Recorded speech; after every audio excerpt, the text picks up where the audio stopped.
Buenos días, amigos seguidores de mi canal Cápsulas Tributarias. Nuevamente, este año 2019, iniciando este proyecto de información tributaria y contable para todos nuestros seguidores. Sea lo primero, pues agradecerles por el seguimiento que han hecho en mi canal. Este 2019 pues, nos trae nuevos aspectos de gran relevancia e importancia para toda la comunidad contable y tributaria, para todos los que estamos en este universo tributario del país. Pues el año pasado terminó con la ley 1943 de diciembre 28 de 2018, donde se incorpora la famosa ley de financiamiento, donde hay unos cambios bien importantes en materia tributaria. Entonces, este video 33 vamos a tratar sobre los aspectos que tienen que ver con la estructura de la ley de financiamiento. La ley 1943 de diciembre 28 fue expedida o fue promulgada a través del diario oficial 50.820 del 28 de diciembre de 2018, es decir, a partir de ese año, de ese día, tiene su vigencia respectiva. Dentro de la estructura vamos a encontrar una serie de modificaciones que tienen que ver o adiciones hacia el estatuto tributario. El título primero se denomina Mecanismos de financiación en impuesto a las ventas e impuesto al consumo. Ese título 1 tiene dos capítulos, que en el capítulo primero hace referencia a los aspectos que se introducen o modificaciones que se introducen al impuesto sobre las ventas. Lo vamos a encontrar desde el artículo 1 al artículo 18 de la misma ley, donde nos hace unas modificaciones a los artículos 424, 426, 428, 437, 437 raya 1, 437 raya 2, 438, 459, 475, 476, 477, 486 raya 1, 508 raya 1, 508 raya 2, 616 raya 1, 616 raya 4. Se elimina toda referencia que se haga en el estatuto tributario referente al régimen simplificado, y en ese orden de ideas pues son los cambios que vamos a encontrar dentro del capítulo 1 frente al impuesto a las ventas. Este video lo que vamos a hacer es un recuento general de las modificaciones que se tienen, porque en futuros videos vamos a ir hablando de cada uno de los capítulos y cuáles fueron esas modificaciones. Entonces, por eso no vamos a profundizar sobre esos cambios que han tenido, solamente vamos a hacer referencia sobre las normas que se han modificado para posteriormente tratarlas en otros videos, o que ustedes tengan un conocimiento general sobre las modificaciones que introduce la ley 1943. En IVA, digamos que la mayor relevancia que tenemos es la eliminación del régimen simplificado y el ajuste que se habla ahorita de responsables y no responsables, que lo vamos a tratar en otro video. El capítulo 2, que se introduce en el título 1, tiene que ver con algunos ajustes al impuesto nacional al consumo, que van desde el artículo 19 al artículo 21 de la misma ley, y que modifica artículos del estatuto tributario como son el 512 raya 1, 512 raya 3, 512 raya 22. Y básicamente el cambio sustancial que tiene que ver con el capítulo 2 es la incorporación, o una vez más, las operaciones que se hagan en restaurantes, bares, que teníamos impuesto al consumo bajo franquicia, es que esas franquicias pueden optar por ser del régimen común, o sea, les cambia la connotación y le da la posibilidad que sean del régimen común, aspecto que pues la ley 18 y 16 pues había eliminado. El título 2 tiene que ver con algunos cambios que se hacen referencia al impuesto sobre la renta de personas naturales. Una vez más, esta ley de financiamiento pues hace unas modificaciones al régimen de las personas naturales, que lo trataremos en otros videos, pero básicamente van a estar contenidos esos cambios dentro del artículo 22 al 34 de la ley 1943. ¿Qué se modifica? El artículo 27, que tiene que ver básicamente con la realización de cesantías, artículo 55, aportes obligatorios a pensiones, modificaciones a las rentas exentas, artículo 206, 206 raya 1, 241, 242, que tiene que ver con los dividendos, la tarifa de dividendos de las personas naturales, residentes y no residentes, algunos ajustes al artículo 303 raya 1, que tiene que ver básicamente con la prima asociada a indemnizaciones por seguros de vida, Artículos sustanciales que se modifican en la cedulación, artículos 330, 331, 333, 335, 336 y 383 del Estatuto Tributario. Básicamente, uno de los cambios sustanciales que tienen que ver con este título 2 de la ley de 1043 está asociado a las tarifas de las personas naturales, donde el rango se aumenta el número de rango y a su vez aumentan las tarifas marginales frente al impuesto a la renta y asociado a la retención de la fuente. El título 3, que tiene que ver con los cambios que se introducen al impuesto al patrimonio o la creación del impuesto al patrimonio, normalización y dividendos. En este título tenemos 3 capítulos que están asociados al capítulo 1, que es impuesto al patrimonio, que va dentro del artículo 35 al 41 de la ley 1943, y lo que se hace es modificar o adicionar algunos artículos al Estatuto Tributario, como son el 292-2, 294-2, 295-2, 296-2, 297-2, 298-6 y 298-8 al Estatuto Tributario. Ahí vamos a encontrar todos los elementos como el hecho generador, la base gravable, la tarifa asociada al impuesto al patrimonio, que lo trataremos en otros videos. Capítulo 2 hace referencia a los nuevos impuestos de normalización tributaria y complementario al impuesto sobre la renta y al impuesto al patrimonio. Lo van a encontrar en el artículo 42 a 49 de la ley. No se incorpora al Estatuto Tributario porque básicamente esto es lo que con la ley 1816 se llamó la normalización y impuesto a la riqueza, pues ahora cambia de su denominación y también es otra normalización sobre activos omitidos o pasivos inexistentes que haga referencia. El capítulo 3, que tiene que ver con las modificaciones que se le hacen al impuesto a los dividendos para las sociedades nacionales, y lo van a encontrar ustedes en el artículo 50 al 52 de la ley, que se incorpora o se modifican los artículos 242-1, 245 y 256 del Estatuto Tributario. Ese capítulo 3 pues es básicamente lo que se va a denominar el impuesto a los dividendos que se obtengan a través de sociedades, que después pueda tomarse como un descuento tributario por parte de las personas naturales en el momento en que lo reciben. Después venimos con un capítulo asociado al título 4. El título 4 hace referencia a medidas para combatir la evasión y el abuso en materia tributaria. Ese título 4 tiene 5 capítulos que hacen referencia a 6 capítulos, perdón. Capítulo 1, que es el impuesto sobre la renta y complementarios, y lo vamos a encontrar entre los artículos 53 al 57 de la misma ley, y modifica los artículos 90, 90-3, 118-1 su capitalización, 124-1 y 401 del Estatuto Tributario. Después viene el capítulo 2, que hace referencia a unas modificaciones que se le hacen al tema de los artículos 20, 20-1 y 20-2, referente a que los ingresos que reciban los establecimientos permanentes deberán tributar sobre las rentas atribuibles, tanto ingresos de fuente nacional como ingresos de fuente extranjera. Ese es el cambio sustancial que va a incorporar este capítulo 2. Después tenemos el capítulo número 3, que hace referencia a las entidades controladas del exterior. Se incorpora el artículo 59 en la ley 1943, pero es una modificación al artículo 885 del Estatuto Tributario referente al ajuste de la regla de la presunción de pleno derecho para saber si estamos frente a una renta pasiva o una renta activa. El capítulo 4, que hace referencia a los fondos de capital privado, se incorpora la ley 1943, artículos 60-61, habla sobre algunos ajustes que se le hacen a los artículos 23-1 y 368-1 del Estatuto Tributario para ese tipo de rentas que se obtengan a través de los fondos de capital privado. El capítulo 5 se hace un ajuste a las entidades sin ánimo de lucro, específicamente en el artículo 62 de la ley. Lo vamos a encontrar donde modifica el artículo 364-3 del Estatuto Tributario, que es básicamente cuáles son las causales de exclusión y el ajuste de cuándo se entiende excluida una entidad sin ánimo de lucro si no cumple los requisitos para estar dentro de ese régimen especial.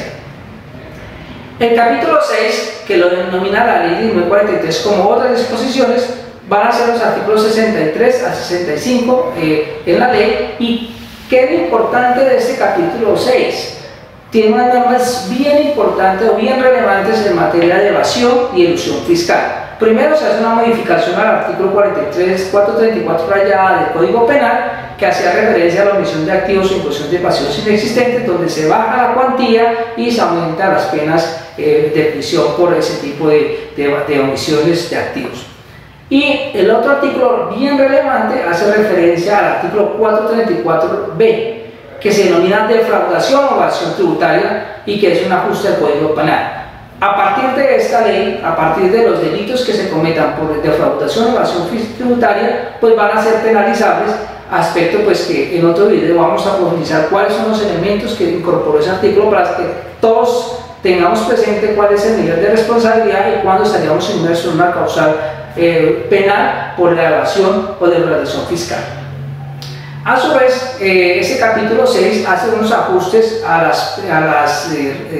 artículo 793 del Estatuto Tributario, que hace referencia al deudor solidario, y al artículo 368 del mismo Estatuto Tributario. ¿Qué más vamos a encontrar dentro de la Ley de Financiamiento? Título 5 son las medidas para la reactivación económica. Dentro de ese título 5, pues hay una serie de capítulos que van a estar atadas a ese tema. Y el primer capítulo es el capítulo 1, que hace referencia al impuesto unificado bajo régimen simple de tributación. Se denomina simple para la formalización y generación de empleo y lo van a encontrar en los artículos 66 de la ley, y lo que hace es modificar todo el régimen del monotributo que teníamos con la ley 18 y 16, y ahora se va a llamar impuesto simple, y ustedes lo van a poder ubicar en los artículos 903 a 916 del Estatuto Tributario. Como le digo, es un tema que se tratará en otros videos en nivel de profundización. El capítulo 2 hace referencia al régimen tributario en renta para las megainversiones dentro del territorio nacional. Lo van a encontrar dentro de los artículos 67 al 68 de la ley, artículos 235 raya 3 y 235 raya 4 del Estatuto Tributario. El capítulo 3 es un régimen que se incorpora al Estatuto Tributario, que se denomina régimen de compañía holding colombianas, que las siglas son CHC, y lo van a encontrar ustedes en el artículo 69 de la ley 1943, pero se incorpora al Estatuto Tributario en el artículo 894, 895, 896, 897 y 898, y es un régimen especial que se incorpora al Estatuto Tributario. En el capítulo 4 hace referencia a obras por impuestos, artículos 70, 71 de la ley 1943, y se incorpora al Estatuto Tributario el artículo 800 raya 1, que va a hacer referencia a cómo va a ser el pago de obras por impuestos, creado anteriormente por la ley 18 y 19 del 2016. Ahora pues se incorpora el Estatuto con unas condiciones diferentes a los que incorporaba el artículo 238 de la ley anterior, de la reforma tributaria anterior. El capítulo 5 hace referencia al impuesto sobre la renta para las personas jurídicas, y lo van a encontrar ustedes en el artículo 72 de la ley, del 72 al 86 de la ley 1943, y lo que se hace son unas modificaciones a los artículos 18 raya 1, 22, 25, 115, 107 raya 2, 188, 235 raya 2, artículos súper importantes porque hace referencia a todas las rentas exentas que se modificaron y que se crean, sobre todo la del sector agropecuario y la economía naranja. Ahí va a ser un tema de análisis en próximos videos. 240, todo el tema de tarifas, también importante porque se hacen unas modificaciones al régimen tarifario de las personas jurídicas. 254, 258 raya 1, 408 del Estatuto Tributario, y se modifica el artículo 375 de la ley 18 y 19 del 2016. Ahí en ese capítulo 5 van a encontrar esas normas modificadas. El capítulo 6 hace referencia a unos ajustes que se hacen agravables a los movimientos financieros, y lo van a encontrar en el artículo 87 y 88 de la ley 1943, modificándose básicamente algunos aspectos del artículo 879 del Estatuto Tributario. El título 6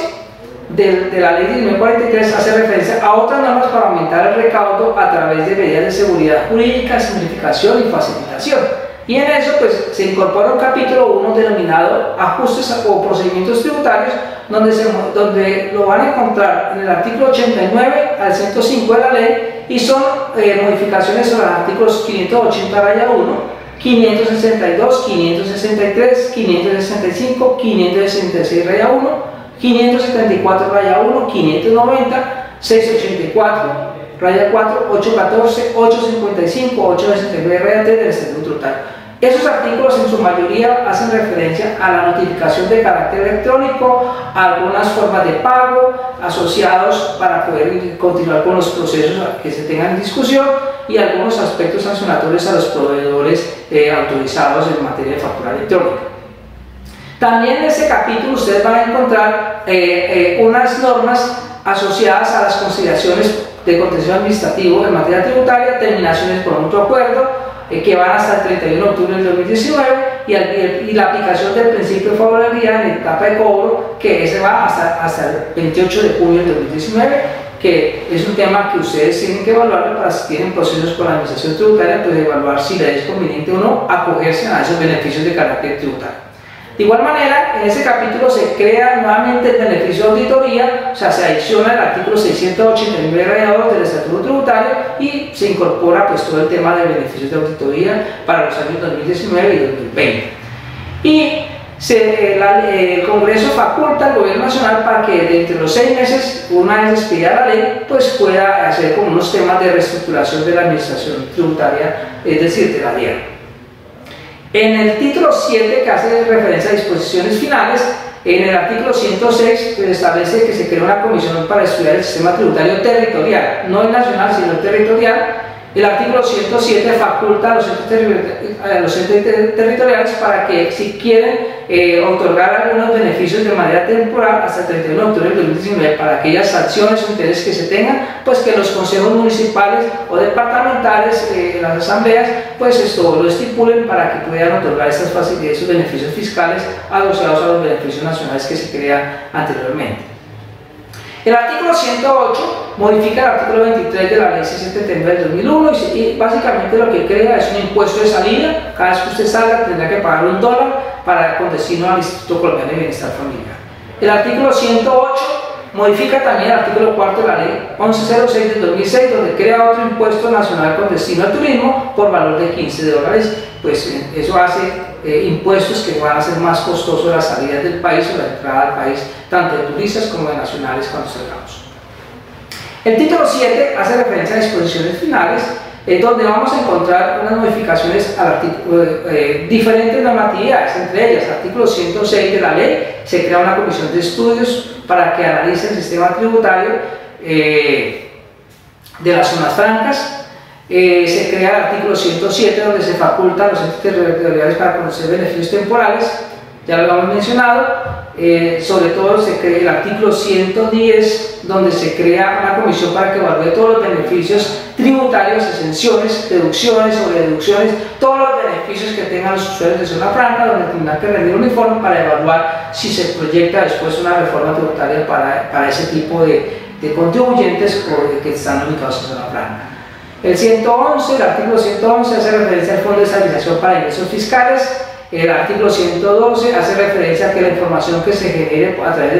de la gestión de riesgos de la DIAN tiene un carácter de reserva. El artículo 113, como se elimina un artículo de la ley del 24 que hacía referencia a los conceptos que emitía la DIAN,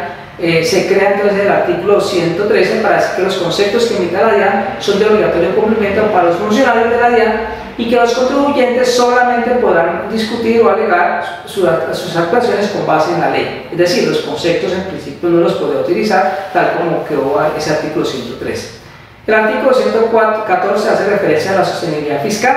El artículo 115 hace referencia a las restricciones de crecimiento del gasto,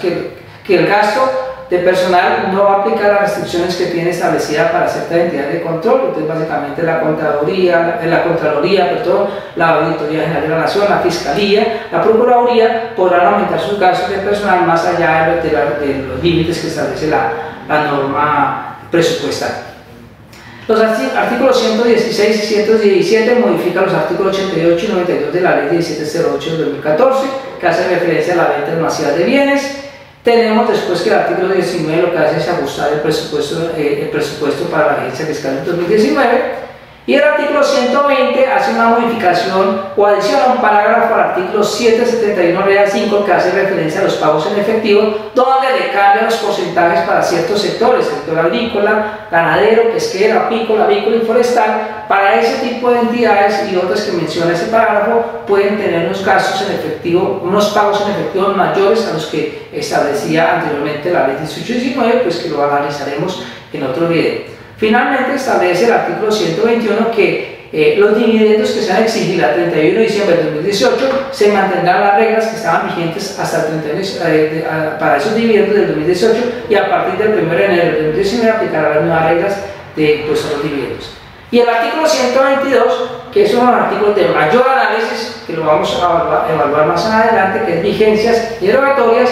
Y entre ellos, digamos, hay una serie de artículos que se eliminan todas las referencias al impuesto a la riqueza que había en su momento, al impuesto al patrimonio antiguamente, y entre ellos el artículo más relevante que de esta derogatoria pues es el artículo 446, que hacía referencia al tratamiento del régimen de las gaseosas, que era monofásico, y al eliminarse pues quedan las gaseosas en un régimen plurifásico, y otras normas que ustedes pueden mirarlas ahí, que van a ser de bastante controversia hacia el futuro. La eliminación, por ejemplo, del artículo 264 de la ley del 23 del 95, que hace referencia al alcance de los conceptos que emitía la DIAN, algunas derogatorias asociadas a el tema de catering, ya que ya todo lo que se haga bajo contrato de catering o es impuesto al consumo, porque ya no es el régimen, ya no va a ser asociado al impuesto a las ventas. Y pues básicamente unas normas que tienen aplicación hacia el futuro, que es sobre todo la derogatoria del artículo 312 de la ley 1819, que aplica a partir del 1 de julio de 2019, y que el artículo 70 entra a regir a partir del 1 de julio de 2019. Bien, amigos, digamos que este video era simplemente entrarnos en materia ustedes de los cambios que introdujo o de las normas que incorpora la ley de financiamiento, para que ustedes tengan ya una visión general de la ley, y después pues vamos a ir analizando aspectos generales para que ustedes pues ya vayan profundizando en la materia, o para aquellos pues que sepan qué fue lo que introdujo la ley de financiamiento, ley 1943. Muchas gracias por su atención y los espero en un próximo video.